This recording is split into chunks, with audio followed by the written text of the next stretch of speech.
로마서 8장 18절부터 25절까지 한 절씩 번갈아 읽겠습니다. 생각컨대 현재의 고난은 장차 우리에게 나타날 영광과 좋게 비교할 수 없도다. 피조물에 보좌하는 건 하나님의 아들들에 나타나는 것이니 피조물이 허무한데 굴복하는 것은 자기 뜻이 아니요 오직 굴복해 하시는 이로 말미암음이라. 그 바라는 것은 피조물도 썩어짐의 종로로 탄 데서 해방되어 하나님의 자녀들의 영광과 하늘에 이르는 것이니라. 피조물이 다 이제까지 함께 탄식하며 함께 고통하는 것을 우리가 아나니 뿐 아니라 성령의 처음 익은 열매를 받은 우리까지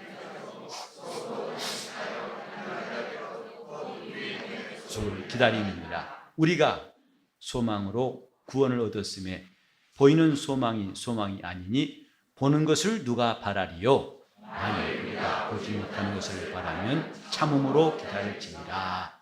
아멘. 예수 그리스도를 믿는 사람들, 그들에게는 큰 약속이 남아 있습니다.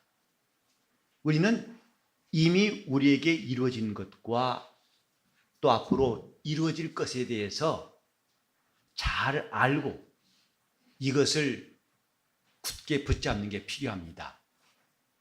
성경에도 너희가 죄에서 대속 구속받았다. 곧 이제는 죄와 사망의 세력에 있지 아니하고 흑암에서 빛의 나라로 옮기셨다. 이런 말씀이 있고 이 패역한 세대에서 구원을 받으라 라고 하는 현재형이 있고 끝까지 견디는 자는 구원을 받으리라 하신 장차 우리에게 이루어질 것을 말씀하신 부분이 있습니다. 그래서 우리는 이미 이루어진 것과 앞으로 이루어질 것, 이 두 가지를 다 주목할 필요가 있습니다. 이루어진 것은 우리가 받아들이고 이룰 것은 우리가 또 순종하여 마침내 다 이룰 때까지 나아가는 것. 그래서 신앙생활은 진행형입니다. 계속 진행하는 겁니다.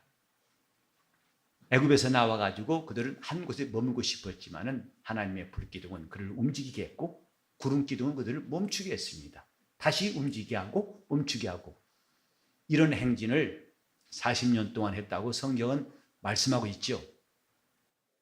지금 우리 믿음이 명사형인가 동사형인가?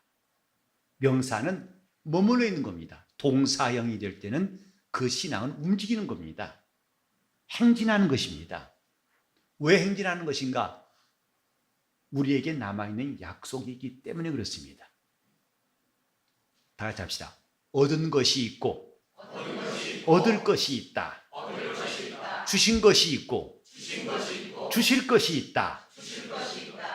이루어진 것이 있고 이루어질 것이 있다. 이것을 다 우리가 한쪽도 무시하지 말고 또 간과하지 말고 이것을 둘 다 붙잡을 수 있어야 됩니다. 그래서 신앙생활에도 두 가지의 중요한 것이 있어요. 하나는 의지할 것이 있고 또 하나는 힘쓸 것이 있습니다. 의지할 것은 이미 우리에게 이루어진 것을 굳게 붙드는 것, 그걸 의지할 것입니다. 다시 말해서 예수의 공로는 계속 의지해야 됩니다. 우리의 노력이 우리가 그 공로와 은혜에 대해서 첨부할 것이 남아있지 않습니다. 다만 우리는 이루어진 것은 의지할 뿐이고 힘쓸 것은 뭐냐 하면 이제 우리에게 하나님이 약속하신 것을 얻기까지 힘쓰는 것. 그래서 우리 신앙은 항상 살아계신 하나님 말씀이 필요합니다. 과거만 회상하는 것이 아니라 지금도 계속 나가는 중이다 이 말이죠. 사도 바울이 이 본문에도 말한 것은 하나님의 자녀이면 또한 후사 곧 그리스도와 함께한 하나님의 후사, 곧 상속자다라고 했습니다. 하나님 나라를 얻을 사람이라 이 말이에요. 그 나라를 소유할 사람이라 이 말이에요.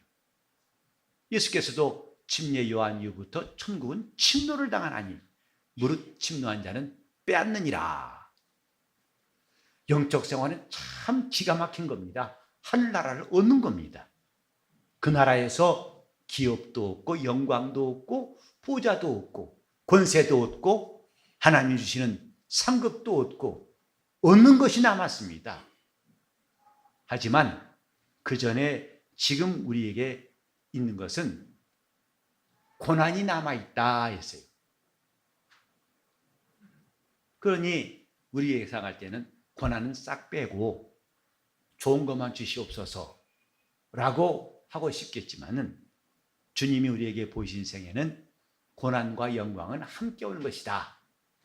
이것이 예수의 복음이에요. 성경에도 의를 위해 핍박받는 자는 복이 있나니 의에 줄이고 목마른 자는 복이 있나니 나를 욕하고 너희를 핍박하면 기뻐하고 즐거워하라. 하늘의 상이 너희에게 큽니다. 예수께서 나와 미 복음을 위해서 아비나움이나 형제나 자매나 자식이나 전토를 벌인 자는 100배나 얻을 것이다. 대신 핍박을 겸하여 받고 내세의 영생을 얻지 못할 자가 없을 것이다. 하나님이 주실 영광이 진실한 것은 그 앞에 고난이 있기 때문입니다. 고난 없이면 사람들은 아마 사기하고 투기해서 그 영광을 취할 수 있을지 몰라요. 그러나 그 영광을 사모한 사람들은 반드시 고난을 통해서 이스라엘이 40년 광야라는 고난을 통해서 마침내 가나안 땅에 들어간 것, 이것은 우리 신앙의 그 전체 그림을 한눈에 보여주는 것과 똑같습니다. 이제 우리에게 남아있는 것이 있다. 곧 이루어진 것이 있고 남아있는 것이 있다. 우리가 구원받은 것, 이루어진 거예요. 하나님 자녀된 것은 이루어진 겁니다. 남아있는 게 뭐냐? 이제 그가 주실 상급이 남아있고 그가 베푸실 영광이 남아있다 이 말입니다.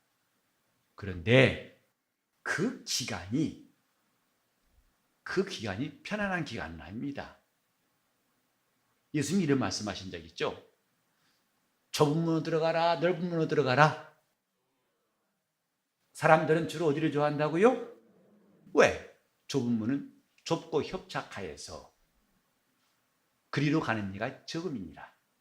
하지만 그 길 끝에는 생명이 있다 하셨고, 넓은 길로 간 사람이 많지만은 그 길의 마지막은 사망이라 하셨어요. 예수님이 가신 길은 좁은 길이에요. 주님이 나는 문이라 할 때 그 문은 참 좁은 문입니다. 그래서 일생 동안 율법을 잘 지켜서 주님께로부터 주님이 저를 사랑하시니라 한 말씀 제가 딱 한 번밖에 못 본 것 같아요. 누가복음, 이제 마가복음 10장에 그 사두개 청년이 주님 말씀을 어렸을 때부터 다 순종했다고 하니까 주님이 저를 사랑하여 가라사대 그랬어요. 근데 그 사람이 그 문으로는 들어올 수 없었어요. 그래서 주님 말씀하시기를, 얘들아, 하나님 나라에 들어가기 얼마나 어려운 줄 아니? 마치 약대가 반기로 나가는 것이 부자가 천국 들어간 것보다 차라리 쉬울 것이다 그랬어요. 그만큼 좁은 문이에요. 자기를 버리지 않고는 갈 수 없는 길이죠. 우리가 지금 계속 듣고 있는 말씀 중에 이미 우리는 이 구원을 이루는 것과 믿음을 지키는 것에 대해서 잘 들으셨을 겁니다. 이게 지금 우리가 남아있는 일이에요. 다 같이 합시다. 믿음을 지키자. 구원을 이루자. 남아있는 일입니다. 이런 일이 누구나 할 수 있다면 성경은 구태여 좁은 문으로 들어가라 하실 필요가 없을 거예요. 자기가 하고 싶은 대로 해도 자기 마음대로 해도 한나라 갈 수 있다면 뭐라 주님은 좁은 길로 들어가라 했을까? 그 길은 좁은 길입니다. 좁은 문입니다. 그런데 이 길로 가는 사람들에게 오늘 필요한 게 뭔가를 말씀하신 것이 18절로 25절에 나와 있는데, 그게 뭐냐? 한마디로 기다리는 겁니다. 바울 사도가 이 말씀을 가지고 하면서 참 재미있는 표현. 사도 바울이 이런 서신을 통해서 우리에게 보여준 것은 보통 사람과 달라요. 저보고 아마 이런 글을 못 썼을 거예요. 하나님이 주신 영감도 있지만 그가 표현할 수 있는 힘도 참 대단한데, 이 본문에는 지금 피조물을 사람처럼 취급해가지고 표현한 게 재미나지 않습니까? 여기 보면 피조물이 고대하고 있다. 만물이 무슨 고대합니까? 그들이 마음이 있어요. 생각이 있어요. 근데 피조물이 고대하는 바. 또 이제 22절 보면 피조물이 다 이제까지 함께 탄식하며. 저 나무가 탄식한다고 여러분 생각할 수 있습니까?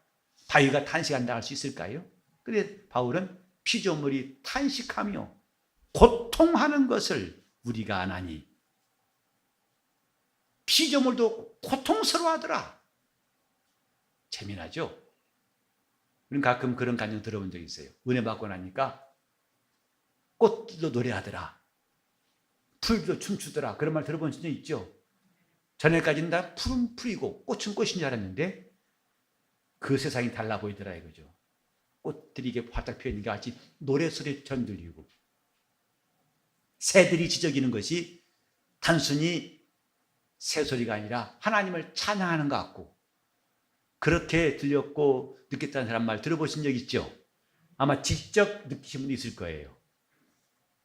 그런가 하면 이별할 때는 하늘마저도 슬퍼가지고 구름 끼고 비가 온다고.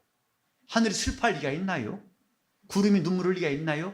근데 자기 감정을 표현하고 거기에 공조하기 위해서 세상에 하늘마저도 우는 것 같다고 그러죠. 지금 바울의 표현을 그렇게 이해하시면 돼요. 피조물이 고대하고, 피조물이 탄식하고, 피조물이 고통하고 있다. 뭘 기다리는가? 그 피조물이 원하는 게 뭐냐면 하나님의 아들들이 나타나는 것이다. 그들이 지금 왜 이거 사모할까? 지금 썩어질 것에 종노릇하고 허무한 데 굴복하고 있는데, 그들도 번쩍 일어나가지고 기다리고 사모한 것은 하나님의 아들들이 나타나는 것이다. 이것은 지금 우리 성도들의 마음을 설명하기 위해서, 봐라, 말 못하는 피조물도 이렇게 고대하고 있지 않느냐. 뭘? 하나님의 아들들이 나타나는 것을. 그리고 그들도 더 이상 썩어진 것에 복종하지 않고 하나님의 아들들의 영광의 자유를 그들도 함께 맛보고 참여하고 싶은 게 아니냐. 이 사도 바울의 메시지가 바로 그거예요. 그러니까 자기 마음이 간절하니까 눈에 보이는 환경들도 거기에 동조돼 가지고 함께 느끼고 하는 것처럼, 지금 우리가 간절히 구하는 게 뭐냐? 여기 우리 몸의 구속이라고 말씀하고 있죠. 양자될 것, 곧 우리 몸의 구속을 기다립니다.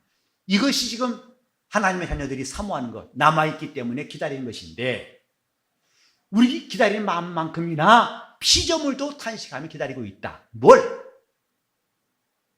더 이상 썩어짐의 종노릇하고, 즉 아담이 범죄한 다음부터 땅은 저주받고 엉겅퀴를 내고 가시를 냈어요. 그리고 저주 안 받았다. 근데 피조물 입장에서는 야, 지긋지긋하다.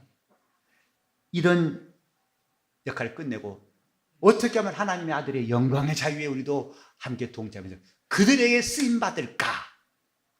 이런 썩어짐의 종로로 하지 않고 어떻게 하면 하나님의 아들의 영광의 자유에 우리도 이룰 수 있을까? 라고 피조물들이 사모한다는 거예요. 지금 무슨 말인지 여러분 이해하시겠어요? 하도 너무 어려워가지고. 그래서 지금은 밤이 아니니 다행이에요. 저 금요 기도회 때 할 때마다 늘 미안했었는데, 그러니까 하늘마저도 내 마음을 안다고 이제 표현하고 형용사로 쓸 때 있죠. 내가 기쁘니까 다 기쁜 것 같고, 슬프니까 다 슬픈 것 같고, 우리는 그런 경험들 한 적이 있어요. 바울은 이것을 이런 공식대로 지금 우리가 바라는 게 뭐냐? 몸의 구속이다. 양자될 것을 기다리고 있다. 곧 하나님의 자녀로서 후사될 것을 기다리고 있다. 그 기다림이 얼마나 간절한지 피조물도 그렇게 고대하고 그들도 우리처럼 탄식하고 우리처럼 고통하고 있구나 라고 하는 것이다 이 말이죠. 실제로 피조물이 고통스러운 게 아니고, 아시겠죠? 실제로 바위가 탄식하는 것이 아니고, 온통, 그러니까 아담이 범죄한 다음부터 온 땅이 저주받고 온통 거기에 휩쓸려 가지고 엉겅퀴를 내고 가시덤불을 내고 온갖 지금까지 부유한 것이 다 바뀌어가지고 황폐해진 것처럼 이 만물이 이제는 하나님의 아들들이 나타나가지고 그들을 위해서 봉사하고 그들에게 쓰임받는 이런 자리를 사모한 것 같이 우리도 함께 탄식한다. 뭘? 몸의 구속을. 하나님의 영광이 나타나는 그걸 사모한다. 그래서 우리에게는 고난으로 말미암아 영광에 이르는 약속이 있다면 이제 우리에게 필요한 건 기다림이다 이 말이죠. 기다리는 것이 중요하다. 우리 소망은 눈에 보이는 것을 소망하는 것이 아니다. 눈에 보이지 않는 걸 소망하는 것이다. 사람이 눈에 보이는 것을 왜 소망하겠느냐? 소망할 필요가 없다. 눈에 안 보이기 때문에 소망한 것이다. 좀 이런 이야기를 25절까지 하고 있다 이 말이죠. 자, 뭔가 좀 와 다음은 아멘 하시고 아니면 가만히 계시고요. 제가 이 말씀을 읽으면서 참 처음엔 납득이 안 됐어요. 갑자기 피조물이 왜 나왔나? 왜 고대하고 탄식한단 말인가? 그래서 저도 이 말씀을 좀 이해하려고 많이 고민도 하고 또 책도 보고 있었는데 결국은 그 만물을 의인화해서 너도 내 심정 알지? 여러분 어떻게 바위가 내 마음 압니까? 너는 알 거야 내 마음을. 저 연락선이 떠나간다. 사랑하는데 애인 싫고 너도 슬프지. 갈매기가 슬프지. 갈매기는 안 슬퍼요. 걔는 지금 새우깡이 그리운 거지. 근데 자기 감정을 이입시켜서 너도 함께 우는구나. 지금 우는 나를 함께 울어줘 고맙다. 아마 갈매기 그럴 거예요. 너 왜 그러니? 그럴 줄 몰라요. 그러나 자기가 갖고 있는 생각을 그 만물도 그럴 것이다 싶은 생각처럼 지금 사도 바울은 이 구속이라는 개념을 이제 만물의 구속까지 하나님이 이 땅을 회복시키시고 만물을 새롭게 하시는 역사까지도 넓혀가지고 인간만 구원하시는 것이 아니라 이제 만물까지도 새롭게 하시는 역사라고 폭넓게 보면서 봐라! 말할 수 없고 탄식할 수 없는 저들마저도 탄식하고 고통하고 사모하는 것이 있지 않냐? 무엇이겠니? 하나님의 아들들이 나타나는 것이 아니겠느냐? 우리도 이렇게 하나님 앞에서 고대하고 기다림이 필요하다 이것입니다. 신앙은 기다림입니다. 우리가 오전에 들었습니다만 믿음, 사랑, 소망 이 세 가지는 항상 있을 것이다. 하나님께 대해서 우리는 소망도 필요하고 또 믿음도 필요하고 그분은 사랑함도 필요합니다. 근데 재미있는 것은 믿음과 소망을 항상 함께 다녀요. 사도 바울이 데살로니가 교회를 칭찬할 때 데살로니가 전서 1장 5절에 보면 이런 말씀이 있어요. 너희 믿음의 역사와 사랑의 수고와 소망 중에 인내함을 내가 칭찬한다고 그랬어요. 거기서 이제 또 믿음, 소망, 사랑이 나옵니다.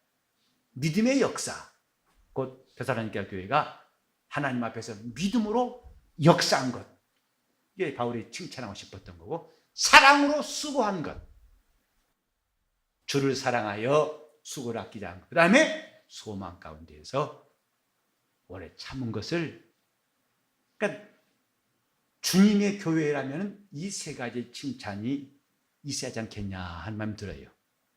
저는 우리 교회도 이 세 가지 받아줘. 믿음의 역사와 사랑의 수고와 소망 가운데의 인내,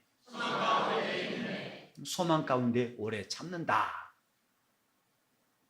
사실은 바울 사도가 데살로니가 교회는 이렇게 칭찬하는 게 있어도 베레아 교회는 칭찬한 적이 없어요. 성경에 베레아 교회란 말 아직 못 찾았어요. 데살로니가 교회는 교회가 있고 그 교회가 또 특별히 이렇게 하나님 앞에 칭찬받을 수 있는 곳이라 해서 바울이 한 말이 나와 있거든요. 우리 교회도 믿음의 역사가 오직 주님을 믿는 마음으로 열심히 일하고 또 다른 것들을 구하지 않고 오직 주님을 사랑하기 때문에 수고를 아끼지 않고 소망 가운데 인내하는 교회가 되었으면 참 좋겠습니다. 이게 주님의 교회예요. 이처럼 소망과 믿음은 함께 따라온다. 바라는 것. 저 히브리서 11장 1절 이하에도 이런 말씀이 있죠. 믿음은 바라는 것들의 실상이다. 바라는 것과 믿음은 분리할 수가 없어요. 우리가 믿음이 있다면 소망 가져야 한다. 근데 그 소망은 희망과 다르다. 희망은 단지 자기 원하는 것들을 기다리는 거예요. 그러나 소망은 하나님이 약속하신 것, 반드시 될 것을 기다리는 것, 그분이 꼭 이루실 것을 기다리는 것을 소망이라고 그래요. 우리는 하나님 앞에서 저 만물도 하나님이 이렇게 하실 일에 대한 사모함이 있다고 바울이 말했던 것을 기억하면서 그만큼 이것은 우리에게 누구나 다 간절하게 가져야 할 소망이라는 것. 우리가 보지 못하는 것들을 바라는 사람이라고 이것이 참 소망인 줄 알았다면 소망은 볼 수 없는 것들을 소망하는 것이다. 다시 하죠. 소망이란 보는 것들을 바라는 것이 아니고 볼 수 없는 것들을 바라는 것이다. 그렇다면 참음으로 기다려야 한다 이 말입니다. 그래 믿음이 필요하다는 것이죠. 우리는 기도하고 난 다음에도 기다림이 필요합니다. 기다리지 못해가지고 그 기도의 응답을 붙잡을 수 없는 경우도 나옵니다. 우리는 봉사하고서도 하나님이 그 일에 대해서 보상하실 때까지도 기다림이 필요한 거예요. 사실 우리는 이 땅에서 수고하고 하늘에서 갚아주신다 할 때 그 시간의 간격, 이게 뭐냐? 기다림입니다. 우리는 기다림에 대해서 선수가 되려고 하는 결심이 필요해요.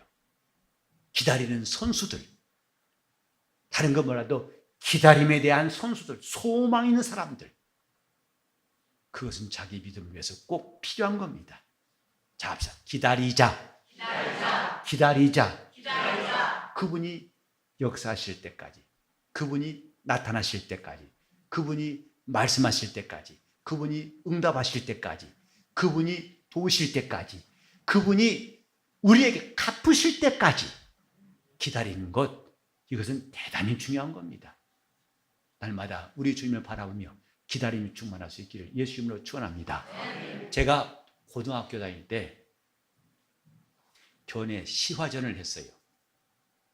제가 아마 전무후무하게 저도 시를 써본 적인 사람입니다.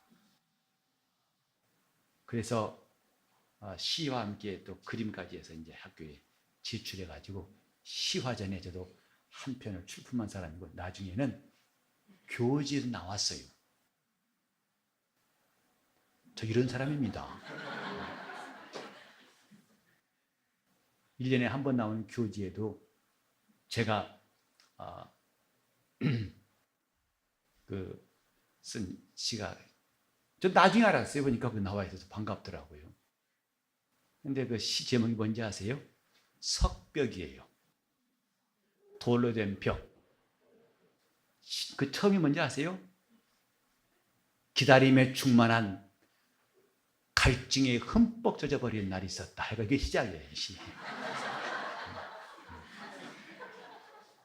기다림에 얼마나 충만하든지 갈증에 흠뻑 젖어버렸다. 멋있잖아요. 근데 그때는 멋내려고 썼던 것 같고 이게 진짜 필요한 게 신앙생활이구나 싶었어요. 신앙은 기다림입니다. 우리가 이제 보이지 않는 이 소망이 참 소망인 줄 알고 알았으면 기다립시다. 그분이 응답하실 때까지, 그분이 역사하실 때까지 날마다 주를 바라보면서 기다림의 선수 되시기를 예수 이름으로 축원합니다. 통성으로 기도하실 때 내 믿음의 소망 가운데 인내함이 있도록, 소망 중에서 주님을 기다리고 바라볼 수 있도록 내 눈을 주를 향해서 뜨게 해달라고 통성으로 기도하시겠습니다. 하나님 아버지, 우리의 마음이 조급하고 또 혼란스럽고 당황스러울 때도 우리가 주님을 바라보는, 그래서 주님께 기도한 것을 기다리는 사람들이 되게 하여 주옵소서. 만물이 하나님의 아들들이 나타나심을 사모하고 고대한다고 바울이 느꼈던 것처럼 피조물을 통해서도 이런 것을 느끼고 우리 영혼이 하나님의 날을 기다리는 것이 얼마나 필요한지를 깨닫게 도와 주시옵시며, 우리는 영광의 소망에 이를 때까지 주님을 바라보고 기다리며 기다림의 선수들이 다 될 수 있도록 우리를 붙잡아 주시옵소서. 우리 마음은 쉬 낙심하고 쉬 실망할 수밖에 없지만은 이 세상에서도 오랫동안 기다리라는 것을 가르치거니와 성경은 마침내 반드시 되어질 것들을 소망하게 하셨사오니 우리 교회가 믿음의 역사가 있고 사랑의 수고가 있고 소망 가운데 인내함이 가득한 주님의 교회로 역사하여 주옵소서. 예수 이름 받들어 기도를 드리옵나이다.